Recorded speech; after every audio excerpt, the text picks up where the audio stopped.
तो आज हम देखेंगे संयुक्त राष्ट्र संघ का इतिहास, ठीक है, हिस्ट्री। तो शांतिपूर्ण विश्व समुदाय का विचार है। संयुक्त राष्ट्र की स्थापना तो दूसरे विश्व युद्ध 1939 से 1945 के दौरान की गई थी, लेकिन देशों के शांतिपूर्ण माहौल में एक साथ रहने की परिकल्पना उससे बहुत पहले ही कर ली गई थी, ठीक है। स्थापना तो 1939 से 1945 के बीच दूसरे विश्व युद्ध के दौरान हुई थी, लेकिन जो शांतिपूर्ण माहौल में एक साथ रहने की परिकल्पना उससे बहुत पहले कर ली गई थी। 1795 में जर्मन दार्शनिक इमैनुअल कांट ने निरंतर शांति की अवधारणा विकसित की थी, ठीक है।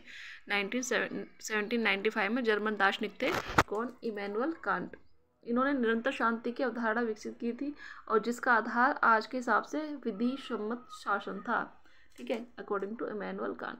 उनका मानना था कि सभी देश एक शांतिपूर्ण विश्व समुदाय की स्थापना करें, किंतु वैश्विक स्तर के माध्यम से नहीं, बल्कि प्रत्येक देश अपने नागरिकों और विदेशी मेहमानों का सम्मान करते हुए स्वतंत्र राष्ट्र के रूप में रहे, जिससे दुनिया भर में शांतिपूर्ण समाज की रचना हो, ठीक। और अपनी इस धारणा के साथ कांट ने सिर्फ दार्शनिक और राजनीतिक चिंतन को प्रभावित किया, ठीक, और बल्कि अंतर्राष्ट्रीय कानून के विकास तथा अंत संसदीय संघ लीग ऑफ नेशंस से पहले 1889 में बना था और आज संयुक्त राष्ट्र में स्थायी पर्यवेक्षक है जैसी संस्थाओं की रचना के लिए भी प्रेरित किया। उनका प्रभाव 8 जनवरी 1918 में अमेरिकी कांग्रेस में तत्कालीन अमेरिकी राष्ट्रपति वुडरो विल्सन के भाषण में उल्लिखित 14 बिंदुओं में स्पष्ट रूप से दिखाई पड़ता है। इसी भाषण से पहल लीग ऑफ नेशंस का उल्लेख हुआ था। तो लीग ऑफ नेशंस क्या थी?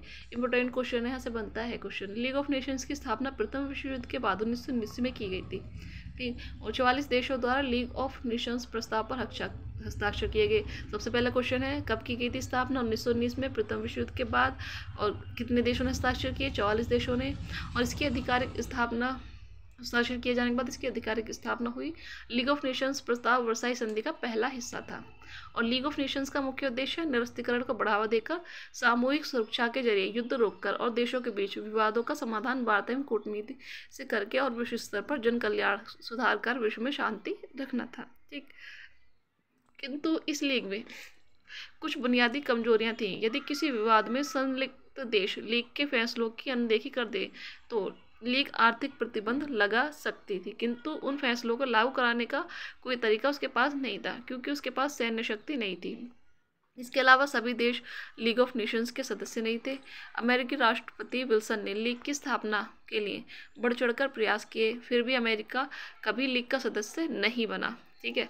प्रयास तो किए स्थापना के लिए, लेकिन अमेरिका उसका सदस्य कभी नहीं बना और लीग में शामिल हुए कुछ देश बाद में हट गए और अक्सर आवश्यक होने पर भी लीग कोई कार्रवाई नहीं कर सकी। इन तमाम कमजोरी के बावजूद लोग लीग ऑफ नेशंस कुछ विवादों का समाधान करने और कुछ स्थानीय युद्ध रुकवाने में सफल भी रहे। उसने 1921 में ऑलैंड द्वीपों को लेकर स्वीडन और फिनलैंड के बीच विवाद में हस्तक्षेप किया, ठीक है, किसने? लीग ने। और 1925 में बुल्गारिया और ग्रीस का हमला रोका भी, और किंतु यह संगठन ताकतवर देशों की लड़ाई लड़ने से रोकने में सफल नहीं रहा। जो ताकतवर देश थे उन्हें नहीं रोक सका। इटली ने जब 1935 में अबसीनिया पर हमला किया तो लीग ने इस हमले की निंदा करते हुए प्रतिबंध लगा दिए, पर उनका कोई असर नहीं हुआ। इतना ही नहीं, उन घटनाओं के सामने लीग अशक्त थी जिन्होंने दूसरे विश्व युद्ध को जन्म दिया। अपनी असफलता के बावजूद लीग ऑफ नेशंस ने वैश्विक संगठन के स्वप्न का बीज तो बो दिया था, लेकिन इसके बाद में लीग का भंग करने के बाद उसकी सारी संपत्ति 1946 में करीब 2.2 करोड़ अमेरिकी डॉलर की विरासत के साथ संयुक्त राष्ट्र की स्थापना हुई। इस संपत्ति में स्विट्जरलैंड में जिनेवा के पैलेस नेशन और लीग के अभिलेख शामिल थे।